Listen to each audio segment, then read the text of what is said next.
Oke, bismillahirrahmanirrahim. Assalamualaikum warahmatullahi wabarakatuh. Selamat siang semuanya. Waalaikumsalam. Waalaikumsalam warahmatullahi wabarakatuh. Ya, semoga suara saya bisa terdengar jelas ya di sana.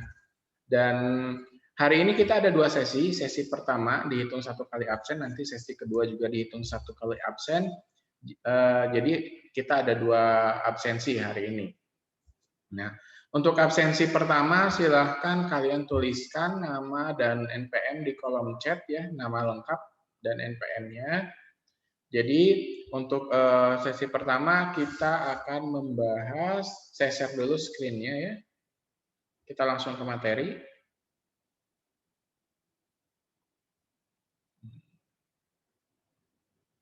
Oke. Kita akan membahas hari ini tuh dari membahas mengenai ide dan juga peluang, dari ide ke peluang. Nah, untuk sesi pertama, saya akan membahas mengenai kreativitas dan ide bisnis, gitu ya. Jadi tolong diperhatikan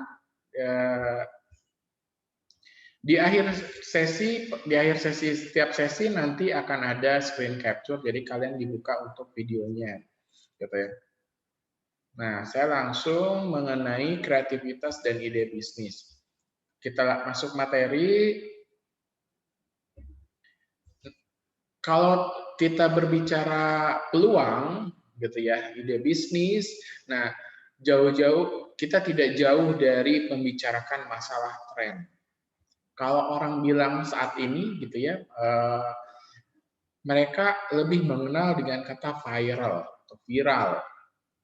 Nah, ketika misalkan suatu masa viral gitu ya dengan periode waktu tertentu dan itu menciptakan sebuah peluang, karena kita di sini sedang berbicara mengenai entrepreneur, maksudnya di sini adalah sebuah tren sebuah viral mengenai akan menciptakan peluang yang besar dan sehingga kita bisa memulai sebuah bisnis. That's disebut trends, gitu ya. Dalam istilah ekonomi atau dalam istilah bisnisnya ini adalah trends bisnis. Gitu. Tren itu bisa macam-macam, gitu kan? Bisa dalam tren hal ekonomi, tren dalam hal sosial dan lain sebagainya. Kita paradigmakan dulu, ini pikiran kita mengenai bisnis. Nah, jadi tren biasanya kita saat inilah gitu ya. Saat ini ada yang disebut sebagai green trend ya. Jadi kita semua go green atau semuanya hijaukan kembali bumi dan lain sebagainya. That's green trend. Kenapa sekarang green trend? Green trend dari dulu juga ada. Jadi ini memang akan terus-menerus ada.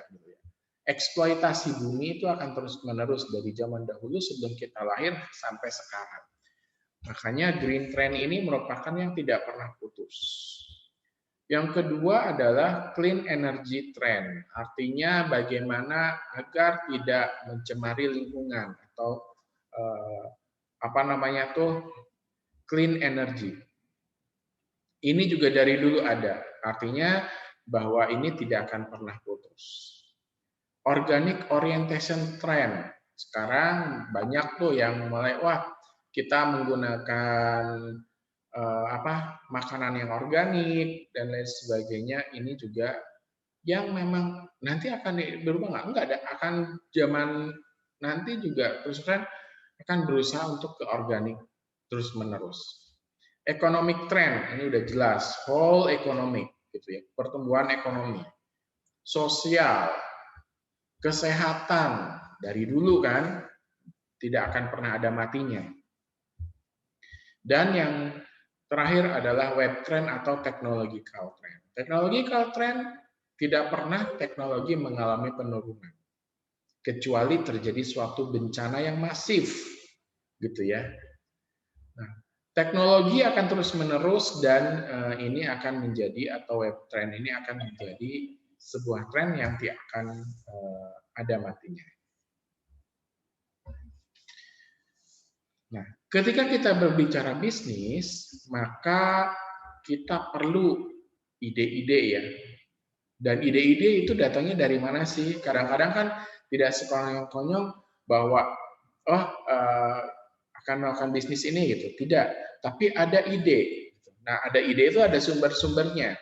Kalau dilihat dari sisi entrepreneur, maka ide itu bisa datang dari customer atau customer, baik itu secara formal maupun secara informal gitu ya. Jadi kalian sudah pasti ngerti lah ya, oh ide bisa datang dari customer nih gitu ya, dari calon customer kita. Yang kedua adalah ide bisa datang dari existing product and services. Pak, saya belum punya produknya. Betul. Maksud existing product dan services itu adalah existing produk ataupun jasa yang ada di luar yang belum kita buat. Misal nih, ide bisa timbul nih dengan adanya apa namanya produk nih. Oh, sekarang lagi viral kopi, maka ide timbullah bikin ide untuk bikin bisnis kopi atau membuka kafe. That's from existing product. Ya. Terus yang ketiga dari distribution channel, gitu ya.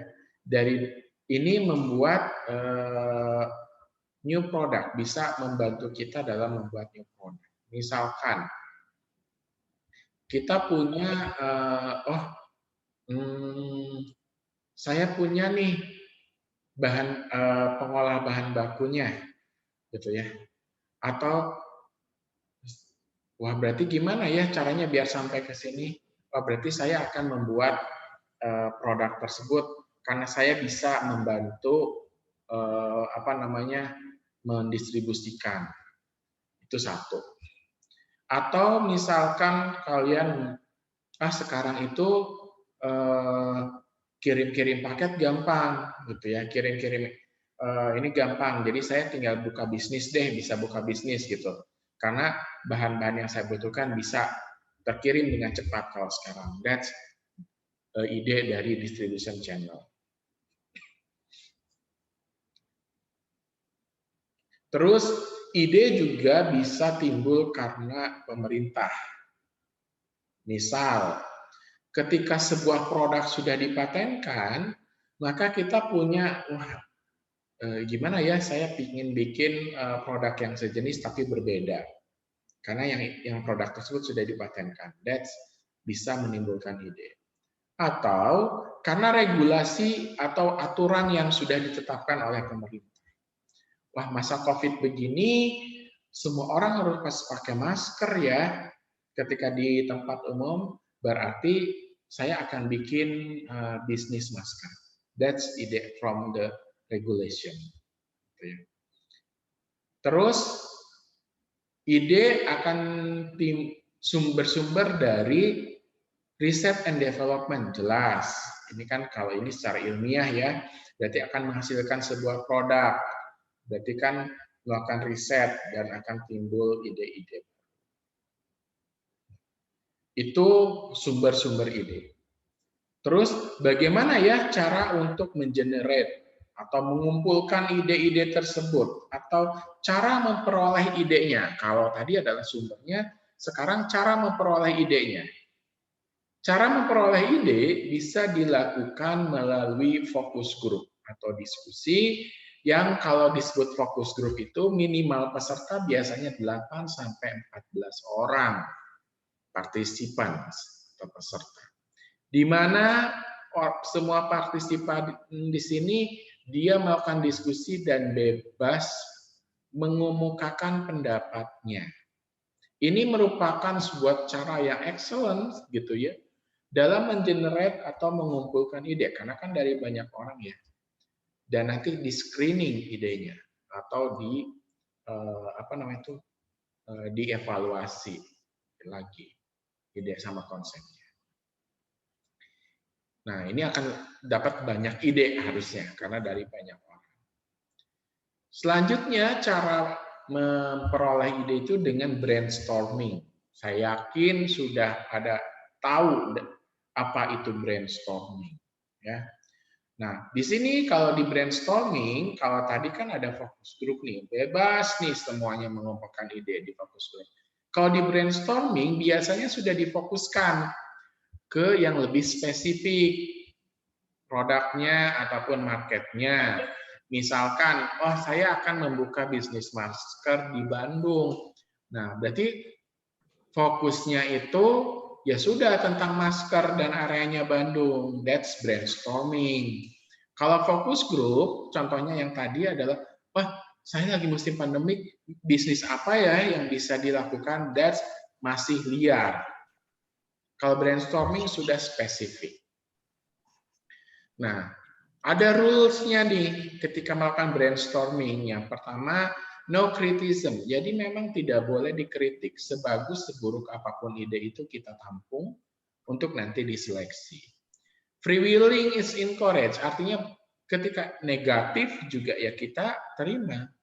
Gitu. Kita untuk ditampung. Quantity ide is desired. Artinya memang karena kita akan mengumpulkan banyak ide dengan dari orang terbatas. Combination and improvement idea are encouraged. Berarti memang kita bisa ketika kita improve nih idenya dari orang tersebut atau kita tambahkan gabung gitu dari ide si A dan ide si B digabung. That's nggak apa-apa. Ketika brainstorming dilakukannya dalam bentuk menulis gitu ya, atau tulisan, nah itu disebut sebagai brainwriting.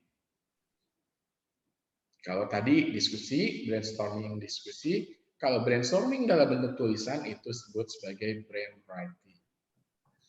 Nah, metode pengumpulan ide juga bisa dengan cara kita kumpulkan nih problem inventory analysis. Artinya kita kumpulkan semua masalah-masalah yang kemudian kita analisis. That's problem inventory analysis gitu ya. Tapi ini harus kita berhati-hati gitu karena akan kalau kita salah maka akan merefleksikan ke bisnis, ke peluangnya itu apakah kita bisa masuk atau tidak. Itu cara mengenerate ide. Nah, ketika cara mengenerate ide, kita udah belajar sumber idenya. Nah, bagaimana cara pemecahan masalahnya? Gitu ya. Nah, cara pemecahan masalah ini kan memang harus kreatif ya. Gitu. Jadi, kadang-kadang kreativitas itu memang dipengaruhi oleh satu usia. Semakin usianya semakin mature, akan semakin kreatif. Tapi nanti kalau terlalu tua juga mungkin akan menurun kreativitas. Atau mungkin dia terlalu muda yang kurang makin anak-anak juga akan menurun kreativitas. Education sangat mempengaruhi latar belakang pendidikan, membentuk karakter dan membentuk kreativitas. Lack of use, penggunaan barang seberapa sering, penggunaan produk yang akan kita yang terkait dengan ide bisnis yang akan kita jalani itu juga mempengaruhi. Dan birokrasi itu sangat mempengaruhi kreativitas. Selain itu juga ada bahaya kreativitas yang bisa mempengaruhi potensial kreativitas itu sendiri. Yang pertama dari persepsi, cara kita memandang suatu hal itu akan mempengaruhi kreativitas kita. Budaya yang ada akan mempengaruhi bagaimana kreativitasnya orang Barat dan orang Timur akan sangat berbeda dikarenakan memang budaya yang berbeda. Emosional, cara emosional dan organisasional faktor itu akan mempengaruhi.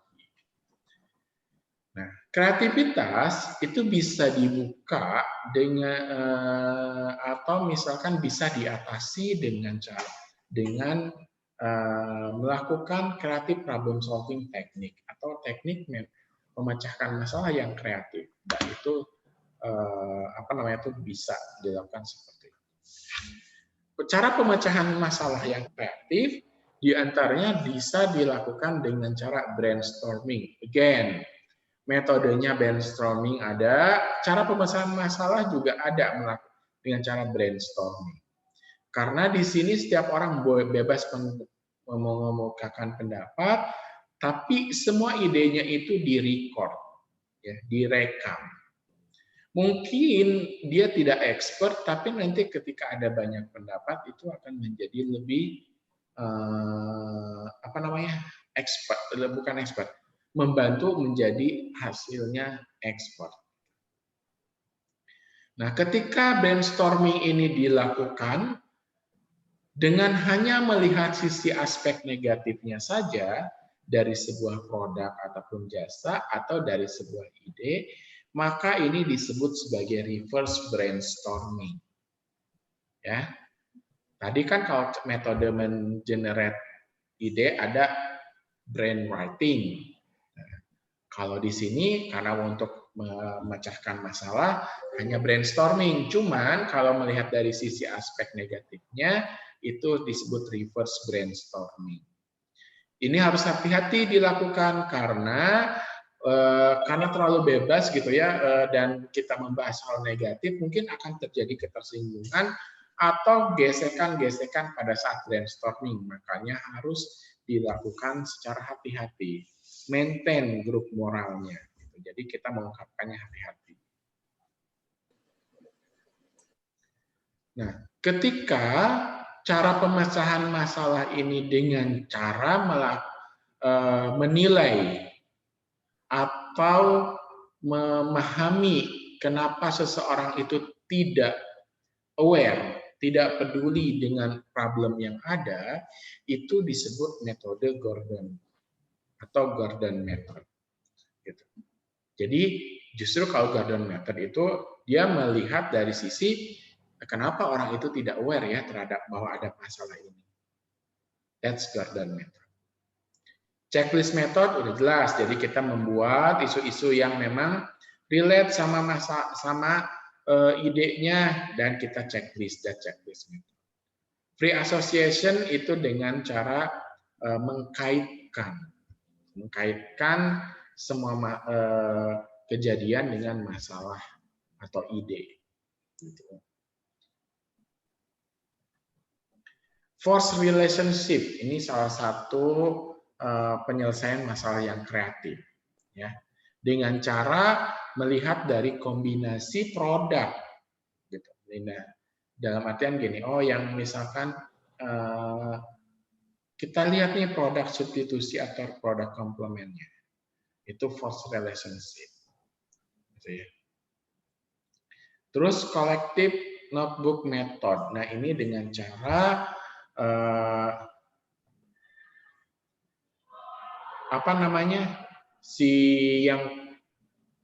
yang memang sudah member di sini, misalkan member ini dalam artian ketika customer yang memang customer, maka itu bisa sebut member. Atau misalkan kita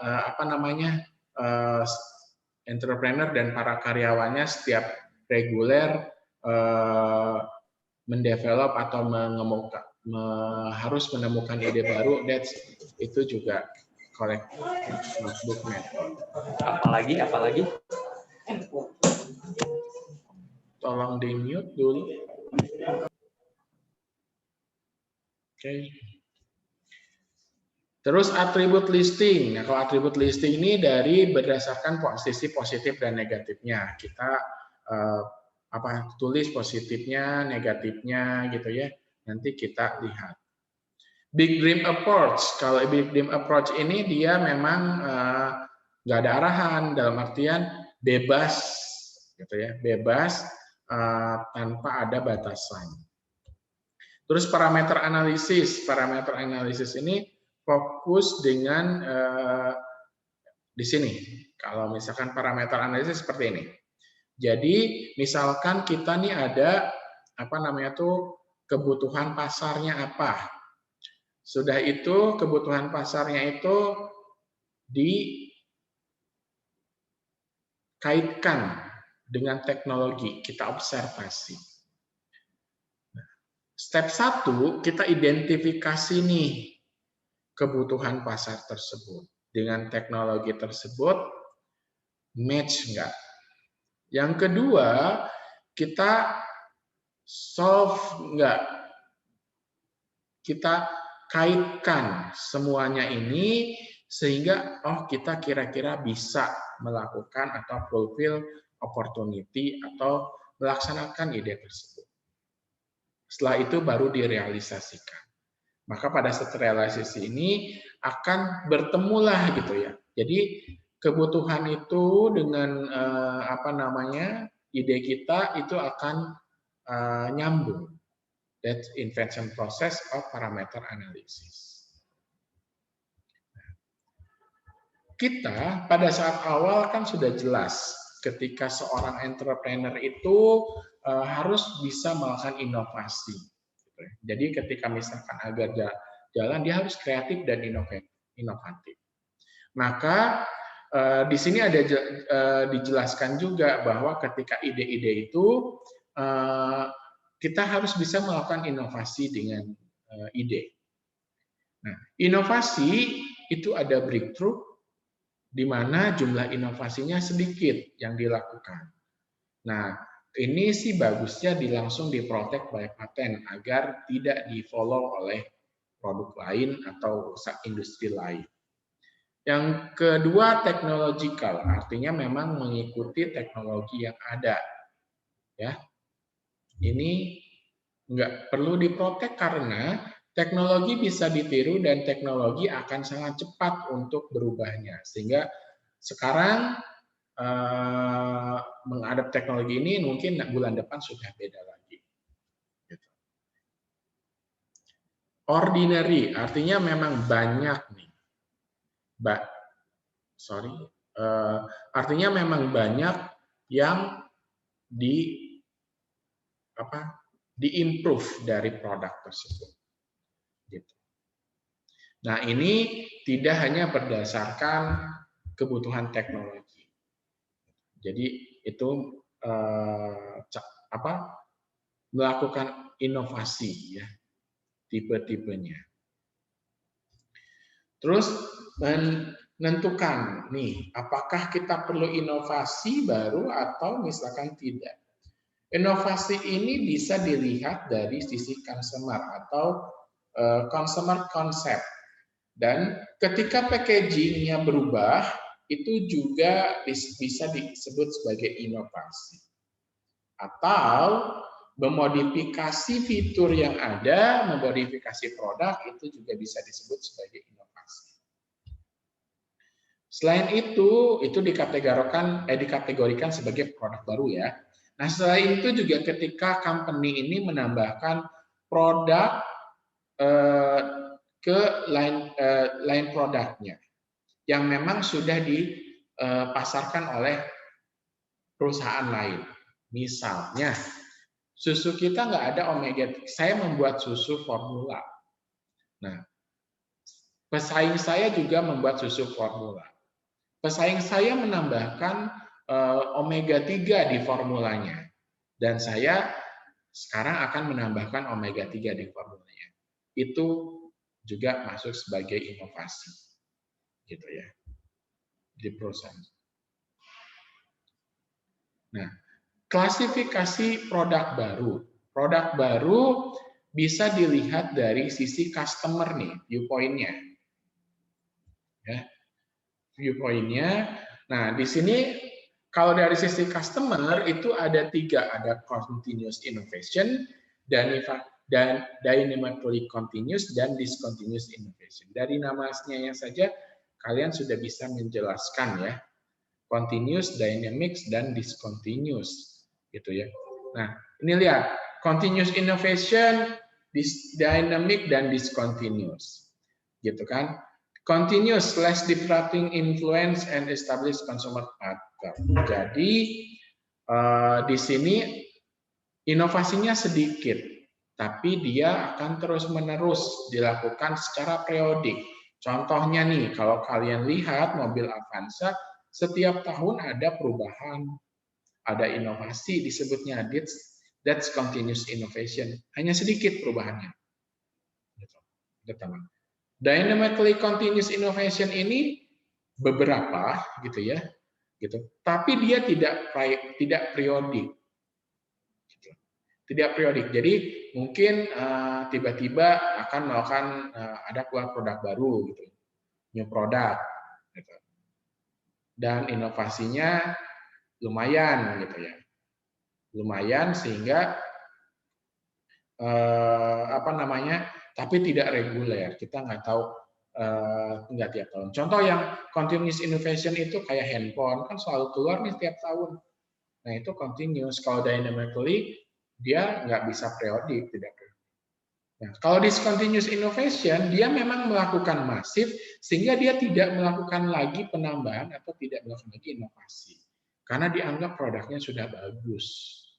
That's discontinuous innovation. Artinya memang tidak melakukan inovasi kembali. Itu dari sisi sudut pandang customer. Kalau dari sudut pandang perusahaan, gitu ya, inovasi itu bisa ketika melakukan new product dengan di new market dan juga adapt terhadap new teknologi seperti ini.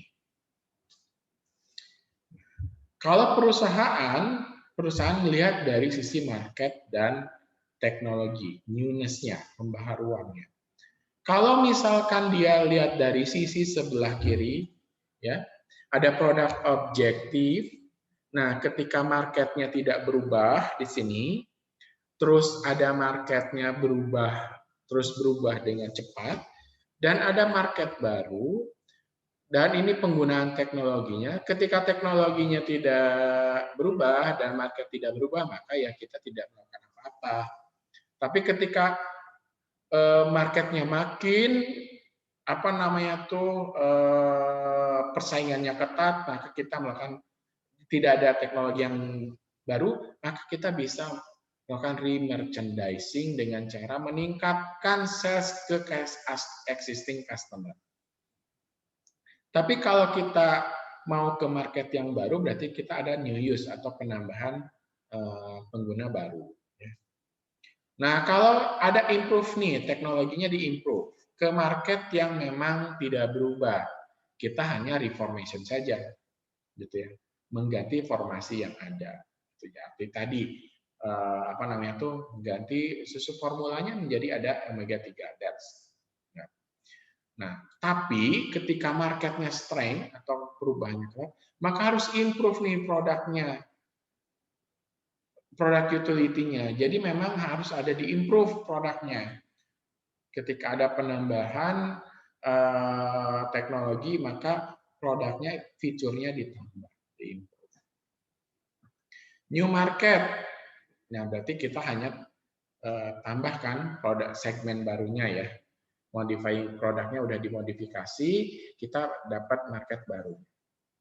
Terus kalau teknologinya baru, benar-benar baru, tapi marketnya ya biasa aja gitu ya. Nah ini maka kita mereplace produknya mengganti dengan produk yang baru. Tapi kalau marketnya terus apa namanya itu persaingannya ketat, nah tidak hanya mereplace tapi produk life extension-nya kita harus apa namanya itu ganti. Jadi kita memang harus serve more than replacement, gitu ya. Jadi kita mengikuti teknologi tapi kita tambahkan juga gitu agar kita bisa bersaing. Tapi kalau kita masuk ke market yang baru cukup melakukan diversifikasi di mana produknya sudah replacement dan kita juga apa namanya tuh memasarkan di pasar yang baru gitu ya. Jadi kita mendevelop pasarnya. Kita melakukan edukasi teknologi terhadap pasar yang baru. Itu product classification system kalau misalkan kita melihat inovasi dari sisi perusahaan. Bagaimana opportunity recognition prosesnya agar kita bisa fulfill dengan sukses memenuhi opportunity tersebut. Pertama dari sisi edukasi, edukasi dan juga experience. Experience ini bisa diperoleh dari personal experience atau pengalaman kerja. Nah, ini akan mempengaruhi experience di sini sehingga ditambah dengan pengetahuan kita berdasarkan edukasi kita, maka kita akan memperoleh pengetahuan mengenai market dan customer-nya, termasuk problem yang ada di dalamnya. Jadi kita tahu nih ada problemnya gitu mengenai marketnya dan customer-nya, ditambah dengan ada entrepreneurial alertness. Entrepreneurial alertness ini adalah jiwa entrepreneurship yang timbul gitu ya. Artinya maksudnya, wah kalau ada seperti ini kenapa nggak saya bikin usaha sendiri ya? That's entrepreneurial alertness. Terus ditambah dengan kita punya network. Nah, ketiga hal ini akan menentukan successful opportunity recognition. Jadi kita akan sukses nggak ya fulfill opportunity tersebut. Outcome-nya ini.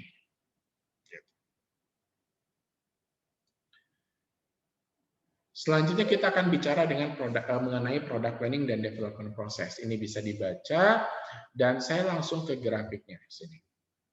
Di sini ada product planning dan development process. Development process ini yang stage-stage-nya ini adalah development process. Ya, ini masuk ke product life cycle. Jadi di development process ini ada tahapan ide.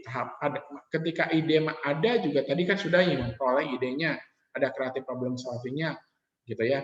Nah, ini dievaluasi. Dievaluasi kalau oke, kita lanjut masuk ke konsep stage, laboratory development. Konsep stage ini membuat planning.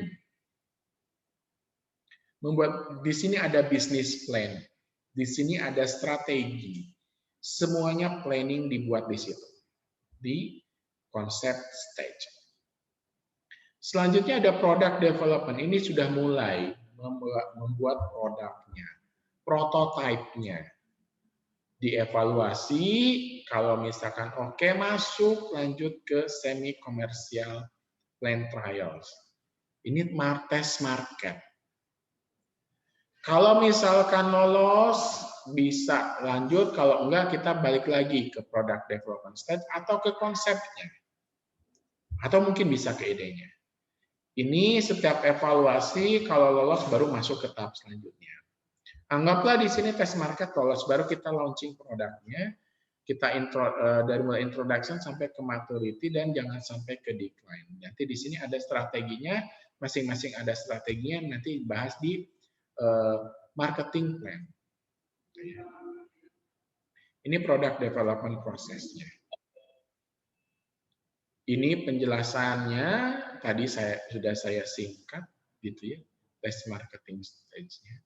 Dan di sini kita disinggung sedikit mengenai e-commerce. Kenapa? Karena e-commerce ini merupakan bisa jadi sebuah opportunity yang kreatif dan inovatif untuk seorang entrepreneur. E-commerce dan bisnis startup. Faktornya gitu ya, kenapa? Karena kan dengan e-commerce itu biasanya si entrepreneur dia pasti menggunakan komputer nih, internet dan lain sebagainya, itu bisa di-combine sehingga bisa mempercepat proses bisnis, gitu kan? Dan harus bisa lebih secure bisnisnya, artinya bisa berjalan dengan aman. Nah, jadi pada saat kalau memulai bisnisnya saat ini, mau nggak mau mengikuti teknologi yang ada sehingga kita bisa memutuskan untuk menggunakan internet gitu ya, terus mau nggak mau kita outsource untuk internet spesialisnya dan bagaimana meng-online-kannya.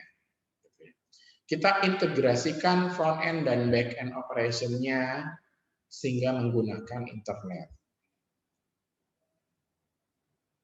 Ini sehingga nanti kita punya website-nya dan lain-lain. Dari situ kita bisa tracking customer-nya, gitu ya. Kita bisa collect data semuanya berdasarkan online. Nah, ini dengan e-commerce, jadi kita akan bisa membuat kita itu bisa produknya bisa di-deliver gitu ya, terus marketnya bisa lebih besar, operationnya juga bisa online, dan lebih ekonomis. Gitu ya. Lebih ekonomis. Nah, itu. Makanya disinggung sedikit kenapa Kenapa disinggung e-commerce? Karena ini akan membuat kita lebih kreatif lagi. Jadi bisnisnya tidak hanya offline tapi juga online. Nah, itu materi kita sesi pertama. Apakah ada pertanyaan? Atau mau nanti pertanyaannya di sesi kedua boleh. Gitu ya. Oke. Oke, untuk sesi pertama saya cukupkan sekian. Nanti saya infokan lagi linknya di pukul 1:30. Izinkan saya untuk istirahat dulu, sebentar.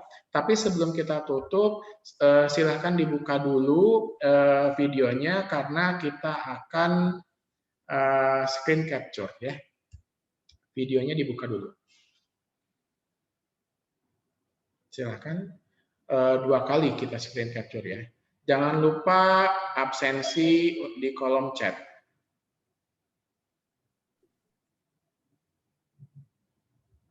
Oke, sudah dibuka semua? Masih belum? Saya tunggu. Silakan dibuka.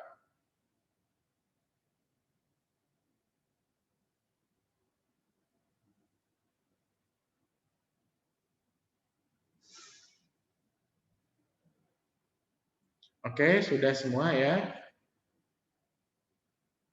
Oke, 2 kali kita screen capture-nya ya. Dalam hitungan ketiga. 1, 2,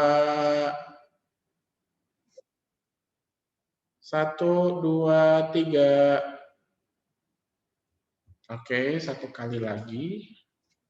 Sebentar ya.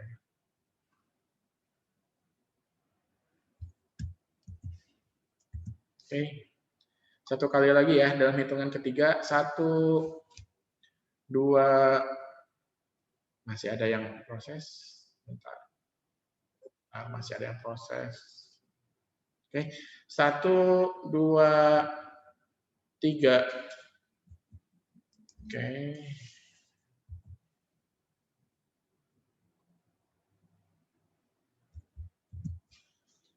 Oke. Ya.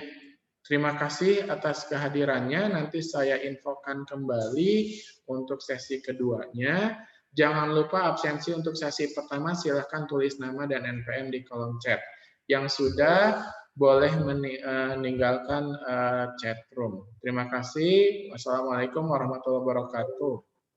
Selamat siang. Waalaikumsalam. Terima kasih, Pak.